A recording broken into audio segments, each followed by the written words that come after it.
So after painting, this after painting phrase means it is a painting painted after the original, meaning it's a copy. People don't like to use the word copy, it sounds fraudulent, but it's a copy, and no one will bat an eyelid if you buy a limited edition copy of a Banksy or a Hearst, one of 5,000, one of 10,000. It's the same thing. It's a copy of an old painting. It's an old copy of an even older painting. So the original painting was a Spanish painting, painted by Bartolomé Esteban Murillo, Spanish painter, painted in 1665, I think it says. The description on the internet, on my website, is fairly detailed, and there's a lot of background information, including the fact this was vulnerable to being looted by Spanish amongst themselves, and it was actually sent to Gibraltar to be guarded by the British in 1810. I mean, it's incredible. So you have the original painting, which has been passed around, passed the parcel, moved, etc., etc. And the artists in Spain, in the era of this artist, will have travelled around Europe, much more than people realise. They will have seen other paintings in other places, holy pictures and Christmas trees, paintings painted for noblemen, paintings painted for royalty. And I think there was an element of pictures being painted and being moved around for show. I think that was going on. And the picture like this, at first glance you think, well, is it Italian or is it Spanish? Was it French? Or was it Dutch? You know, they're merged together in pedigree and in subject. Of course, it's a Christian, holy Baroque picture. You know, there's a dividing line between a Spanish oil painting and an Italian oil painting. It's difficult. I find it difficult. I'm not an expert. So you have we know this is from Seville in Spain, and this is a characteristic picture. It's characteristic. It's striking. It's got these wings. It's got this golden yellow garment. It's got this open-toed boot, not a zip up the front. It's gold trim. There is a bow on the boot of a child. Barefooted child. I think I've seen this without the garment over the breast on the child. This picture, the after painting, which was perhaps painted in the 18th century, maybe 17 something, most likely 18, 90, could be 1750, 60, 70, could be. It was painted after the original. I suggest it was painted in the presence of the original. I suggest it might not have been, might have been painted in front of another one that someone else had done before. But I think it's of a sufficient size and quality that they were trying to make a good version. The golds are very good. The halo is good. The wings are dramatic. That wing is folded, that wing is out. Ray of sunshine coming from heaven, and the ray of sunshine embodies good luck, advice, etc. Protection even. This has a sword and a monogram. I don't know who it is from. Is it the painter? I don't think so. Is it the owner of the collection? Probably. Is it the shipper or the dealer or the commissioner? Don't know.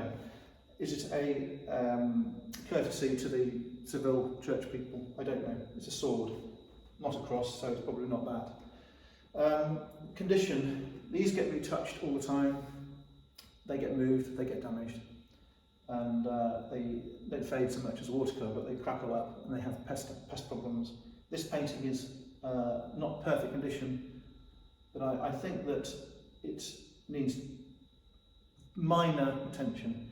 There is some cracking of the paint there, and I think that cracking is located in a previous repair of fill and retouching which has moved and cracked and hasn't sort of gone back together.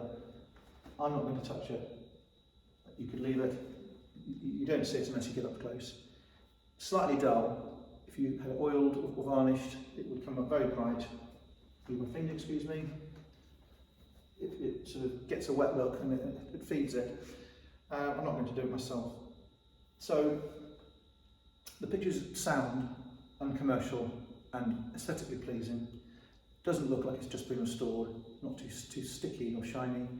It doesn't look like it needs to go straight to the restorers. It's something that you can have restored down the line or not have restored down the line. Obviously it's expensive. Problem is, if you have the painting done, then this is going to look dull, and then you're going to have the frame done. So it's a domino effect thing. It goes on and on and on forever. You have this painting done and put in your house, and all the other ones aren't restored, and all the other ones are going to look horrible. So you have to consider these dimensions. The picture's relined, and that accounts for the fact this is in a very nice tight condition. It's not flaking, it's not bellied, it's not sagging, it's not creased. And I don't really know when it was relined. I think in probability it was relined when the frame was made. This frame is not the original frame. This frame is a copy of a frame which would not have been the original frame. This is a copy of a Victorian frame. Now I don't think the picture's Victorian, but this is what the Maltese were putting on after paintings between 1800 and 1950. So it's a plain gold frame, not molded edge, plain lighted edge, easy to make, inexpensive. And in this case, maybe 50 or 60 years ago, when it was relined, could have been a bit later, could have been a bit less late, they made the frame. And it does go, it's what people expect a frame to look like on an old picture. It looks fine, but it's not the right frame.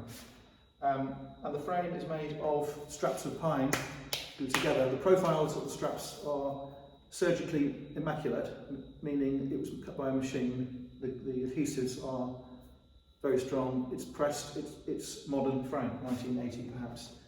And the gold leaf is simulated gold leaf. It is just about possibly real gold leaf, but I think the texture and the effect means it's more likely to be gold effect leaf. It could be gold leaf. There is evidence of red there. It's a red bowl. It could have been shellacked or varnished to account for a slightly sort of gummy, honey-like colour. But it's pleasing. It goes very well with the gold in the fabric. The thing about this picture, you're buying this gold fabric, you're buying the bow, you're buying an angel who is moving in an animated pose with some momentum. And I have seen this picture all over the place, copies of this picture. I've seen it in France, I've seen it in northern French towns, painted behind the altar on plaster. Big, bloody great big renditions of this picture. It's distinctive because of the foot, the arm and the wing, very distinctive. If you're looking at pictures of saints or pictures of the Sibyls, you really have to look at it for a long time to work out which one it is. But this one, you see this in the room, you know it's the Spanish picture.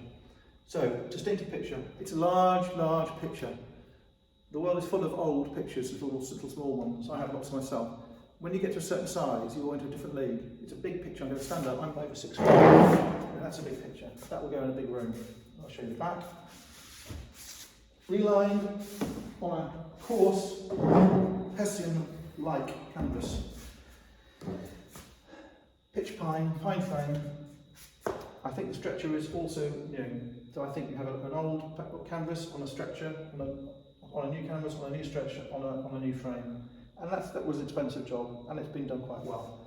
I'm not going to say it's been done brilliantly, because that's disingenuous. It's been done to the standard required. I notice on the back there are some annotations. It says here, Belgravia, auction, Malta, December 1999, lot 395, Guardian Angel built frame, 7,450.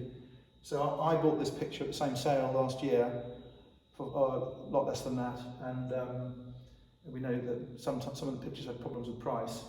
Now this probably was owned by an Englishman before me because it's got the currency in pounds. They would have converted it if it was in those days Maltese pounds, or Maltese lira, or LM.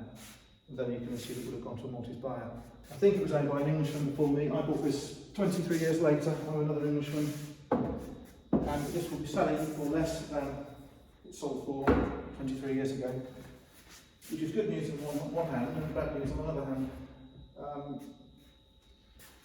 Decoratively, it's bright, it's pleasing, it's not a gloomy, depressing religious painting showing endurance and cruelty. Nice to have a child. I don't know who she is, I haven't gone through all of the text about this picture. There was other symbolism going on in there which I don't need to go over.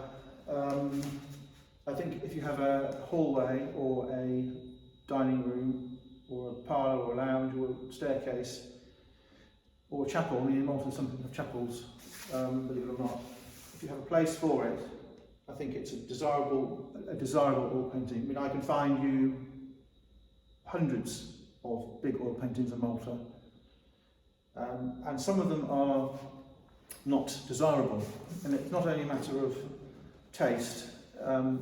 it is just a matter of fact. You have a spectrum of large oils. Some are very tatty, some are depressing and boring, showing sorrow. Some are uplifting and bright and aesthetically pleasing. This is an example of one of the pleasing pictures. So it's on our website. There's a bit more information about it. I hope I've given you a feel for it. You can see the texture of the painting. If it's clean, it will become brighter. In this case, it would be nice to see more brightness on the cloth, but it's never going to be a bright picture. And if you're going to spend a lot of money on this picture, restoring it, of course you have to do the frame as well. If you spend a lot of money on this picture, I say to people, well, don't do it. Leave the picture, and with the money that you're going to spend on the restoration, buy another one off me. That's what I say to them, that's what I think myself. And I think that is a reasonable way to go. Thank you for looking.